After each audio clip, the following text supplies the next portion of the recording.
اچھا، آیت العراقی کا نام شاید آپ نے سنا ہو. آیت العراقی وہ ہیں کہ جو one of the greatest merger Shia history, اور وہ مدفون بھی ہیں بی بی معصومہ قم کے حرم میں. تو وہ جب بھی زیارت کر کے آتے تھے، وہ تقریباً 100 سال کے تھے جب ان کی وفات ہوئی، تو 80 ایئرس تک کے جب تھے نا، تب بھی جب وہ پہنچتے تھے اپنی 80s میں زیارت پر، تو وہ جھک کر چوکھٹ پہ بوسہ ضرور دیتے تھے، بہت اہتمام کے ساتھ، اور در و دیوار چومتے تھے اور بہت خاص اہتمام کے ساتھ زیارت کرتے تھے. تو کسی نے ان سے کہا کہ کیسی رہی زیارت؟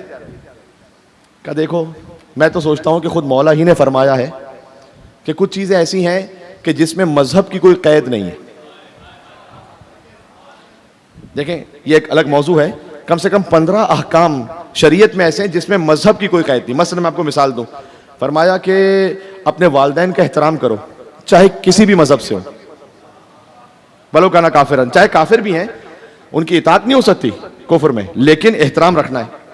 پھر امام نے فرمایا کہ اگر تم نے قرض لیا ہے کسی سے، تو چاہے کافر سے بھی لیا ہے، مذہب کی قید نہیں کہ میں اس کا قرض کھا جاؤں گا، واپس کرو.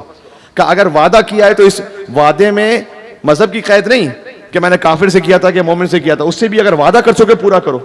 اگر اس نے کوئی امانت رکھوائی ہے، ہمارا دین دیکھیں، یہاں تو لوگ کافر کا کیا مومن کیسا خیال نہیں کرتے، اپنے بھائی کیسا خیال نہیں کرتے. کتنے مومنین کہتے ہیں کہ مولانا صاحب ہم نے نیکی کرنا چھوڑ دی. اس کا گناہ، اس کا الزام کس کے سر پر ہے؟ جس نے اس نیکی کرنے والے کے ساتھ ایسا سلوک کیا کہ آئندہ اس نے کہا کہ میں نے نہیں کرنی. اس لیے کہ جسی مومن بھائی کی نیکی کی، اس کی مشکل وقت میں مدد کی، اور وعدہ یہ کیا تھا کہ مثلا 6 مہینے بعد واپس کر دوں گا، اور 10 سال گزر گئے کو پتہ نہیں. یہ 1 بار 2 بار 3 بار 10 بار، تو وہ جو نیکی چھوڑ چکا ہے نا، اس کے قصوروار آپ ہیں. تو یہ شرعی طور پر ہم کہتے ہیں کہ جناب وہ گھر جو غصبی ہو اس میں نماز نہیں ہوتی، وہ لباس جو غصبی ہو اس کے ساتھ عبادت نہیں ہوتی. تو ہم کہتے ہیں کہ مولانا صاحب ہمارے تو کوئی غصبی نہیں ہے، اس لیے کہ ہم تو حلال کما رہے ہیں. حلال تو کما رہے ہیں، لیکن جو غصب کر کے بیٹھے ہوئے ہو،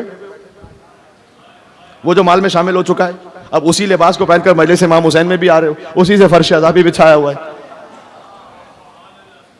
اور افسوس کی بات یہ ہے، یہ مجھے کہنا میری شرعی ذمہ داری، افسوس کی بات یہ ہے کہ چلیں اگر کوئی کرائسس میں ہو تو سمجھ میں آتا ہے کہ جناب میں واپس ابھی نہیں کر سکتا. آپ کی زندگی کے معاملات اسی طرح جاری ہیں، اگر لفظ بدل کے کہوں تو آپ کی عیاشیاں اسی طرح سے جاری ہیں، آپ کے سفر اسی طرح سے جاری ہیں، آپ کا کھانا پینا، آپ کا کاروبار سب اسی طرح سے جاری ہے. بس بیچارے اس مومن کو دینے کے لیے آپ کے پاس پیسے نہیں واپس. مجھے ایک مومن نے کہا کہ مولانا صاحب آپ ہمیشہ یہ تو بتاتے ہیں کہ کسی مومن کی مدد کرنے کا ثواب ہے، صلہ رحم کرنے کا ثواب ہے، یہ بھی تو بتائیے کہ جو مدد کرے اس کے بعد میں واپس کرنا بھی تو واجب ہے. وہ کو سننے کو تیار نہیں. وہ قرض حسنہ دیتے ہیں لوگ بغیر سود کے. قرض حسنہ کا مطلب یہ ہے کہ قرض دینے والا قرض کے بعد روتا رہے، قرض لینے والا ہنستا رہے. یہ ہے قرض حسنہ بنا ہوا کہ تماشا بن گیا. یہ نہ کریں، آپ پہ شرعی ذمہ داری واجب کر. خیر یہ اتنی سی بات بھی ہے لیکن کافی ہے یہ. پھر مجھے نہیں سمجھ میں آتا کہ لوگوں کے لاکھوں روپے غصب کر کے بیٹھے ہوں، دھوکہ دے کر بیٹھے ہوں، پھر ہر سال کربلا بھی جا رہے ہیں.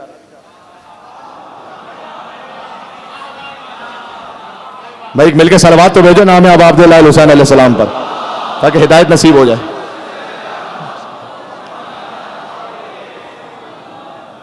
جی پھر وہ حج و عمرہ پہ بھی جا رہے ہیں. وہ ایک صاحب نے کہا کہ وہ حج پہ گئے تھے، تو دوسرے سے پوچھا کہ آپ نہیں جا رہے حج پہ؟ کہا وہ میرے ابھی 900 چوہے پورے نہیں ہوئے.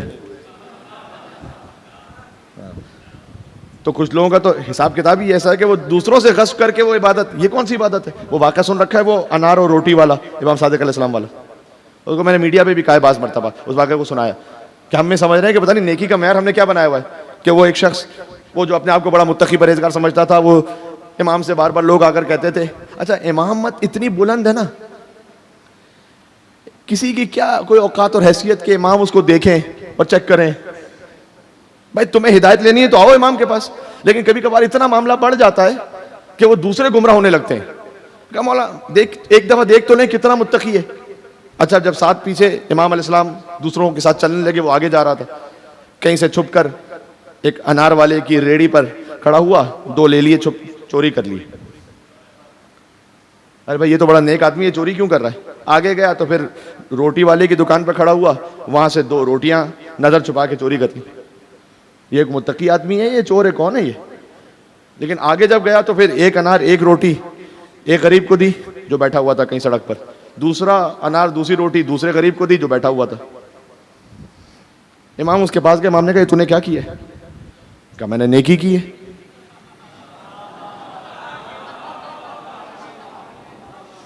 میں تو نیکی کی ہے. یہ کون سی نیکی کی تو نے؟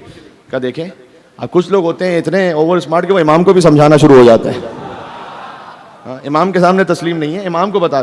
کہا دیکھیں کیا آپ فرزند رسول آپ کو نہیں پتا کہ قرآن میں ہے کہ من جاء بالحسنۃ فلہ عشر امثالہا, ہاں کہ جو ایک نیکی کرے تو 10 ثواب ملے گا, ہے نا, ایک نیکی پر 10 اجر ہے, اور ایک گناہ پر کتنا؟ ایک ہی گناہ. تو میں نے 4 گناہ کیے ہیں, 2 انار چرائے 2 روٹیاں, 4 گناہ ہو گئے. آگے جا کر 4 نیکیاں کی.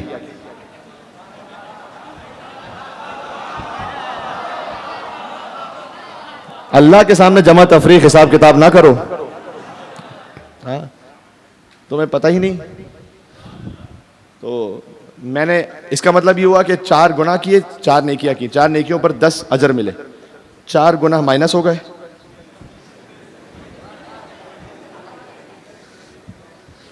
« 36 نیکیاں رہ گئیں. حساب میرا یہ پکا ہے. امام نے کہا کہ یہ اب میں اپنے الفاظ میں کہہ رہا ہوں, مطلب عقل کان تھا, یہ میرے الفاظ ہیں یہ, کہ تجھ سے 4 گناہ اور 4 نیکیاں نہیں ہوئی, تجھ سے 4 گناہ اور پھر اور 4 گناہ ہوئے. صدقہ اور خیرات ہوتا ہے اپنے مال سے جی. تجھ سے 4 گناہ اور 4 گناہ. کہتے کیسے؟ امام نے آیت پڑھی. دیکھیں یہاں پر میں بڑا ایک کلی اصول عرض کروں گا. امام نے فرمایا, 5ویں امام کی ویسے حدیث ہے لیکن ہر امام کی سمجھ لیں. امام نے فرمایا ہم جو بھی کلام کریں تم پوچھ سکتے ہو ہم سے کہ من این ھذا من کتاب اللہ, یہ اللہ کی کتاب میں کہاں لکھا ہوا ہے, ہم جواب دیں گے. کچھ بھی ہم کہیں تم پوچھ لو کہ قرآن میں کہاں لکھا ہے, ہم بتائیں گے. تو اس نے کہا کہ یہ قرآن میں کہاں لکھا ہے یہ جو آپ کہہ رہے ہیں 4 گناہ 4 گناہ.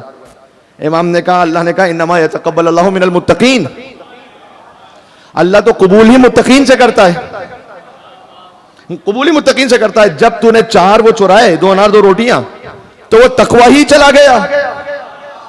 اس کے بعد تو کتنا بھی انفاق کرتا رہے وہ انفاق اس کا کوئی ثواب ہے ہی نہیں, اس لیے کہ دوسرے کے غصبی مال سے کر رہا ہے. تو 4 پہلے گناہ اور 4 جو غصبی مال تھا اسے آگے دینے کا گناہ.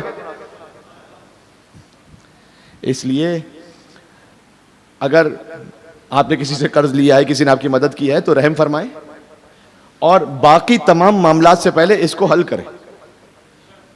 اب چاہے وہ زیارت ہے چاہے وہ دیکھیں آپ نے مجلس رکھنی ہے نا, آپ کہیں گے مولانا صاحب ہم نے تو مجلس رکھنی ہے.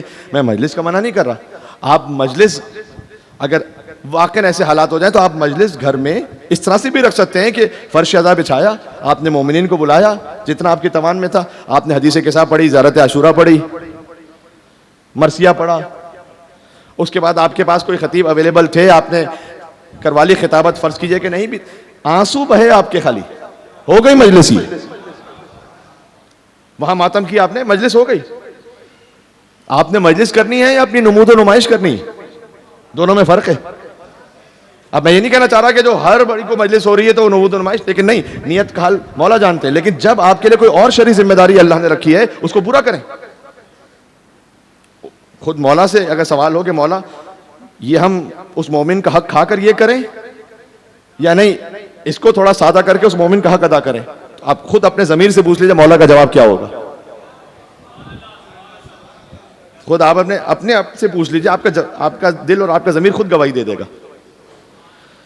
یہاں معاملات کچھ اور ہیں میرے بھائی. ہاں اب میں جو ہر ایک کے سامنے گویا امام حسین تشریف فرمائے ایسے سمجھیں. تو وہ جو آیت اللہ عراقی تھے ان سے پوچھا جاتا کہ زیارت پر آپ گئے ہیں اور واپس آئے تو کیسا رہا, تو کہتے تھے کہ کچھ چیزیں ایسی ہیں نا کہ جس میں مذہب دین کی تفریق نہیں ہے. والدین کا احترام کرنا, قرض واپس کرنا, امانت کو ادا کرنا. اس میں ایک مولا نے خود فرمایا ہے اکرم الضیف ولو کان کافرا, مہمان کا احترام کرو چاہے کافر ہی کیوں نہ ہو. میں کچھ کہنے لگا ہوں. تو جب مولا خود فرماتے ہیں کہ مہمان کا اکرام کرنا چاہے کافر ہو, تو مولا میں گناہگار صحیح, کم سے کم جیسا ہی صحیح, شیعہ تو ہوں, نام کا تو ہوں, مومن تو ہوں, آپ کا کلمہ تو پڑھتا ہوں, بھئی اذان میں علی ولی اللہ تو کہتا ہوں. اقامت میں علی ولی اللہ. میں آپ کی ولایت کی گواہی تو دیتا ہوں.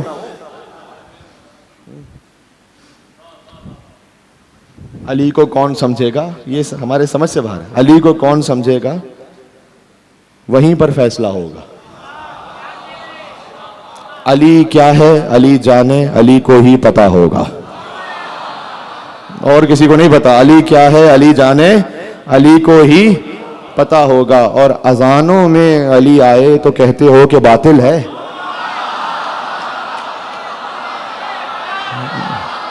میں کسی منزل پر لے کے چل رہا ہوں, میرے ساتھ چلنا. علی کیا ہے علی جانے علی کو ہی پتا ہوگا. اور اذانوں میں علی آئے تو کہتے ہو کہ باطل ہے. علی کعبے میں آیا ہے, بتا کعبے کا کیا ہوگا.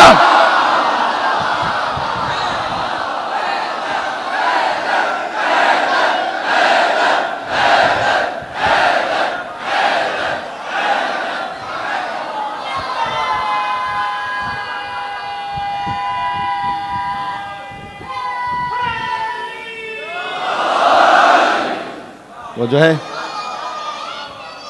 یا علی, ہم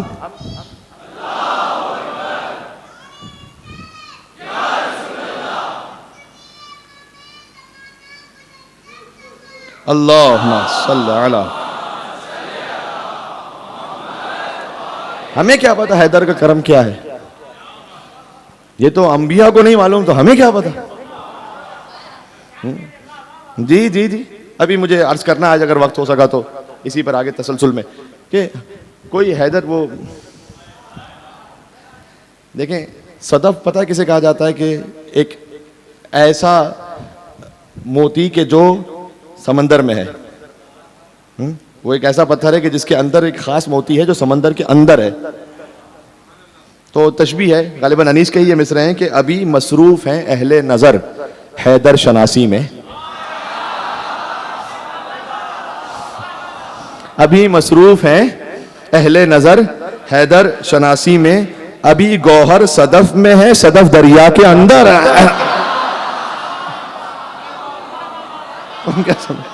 مل کے صلوات بھیجو نام حیدر کرار مولا علی علیہ السلام پہ, محمد و آل محمد پر.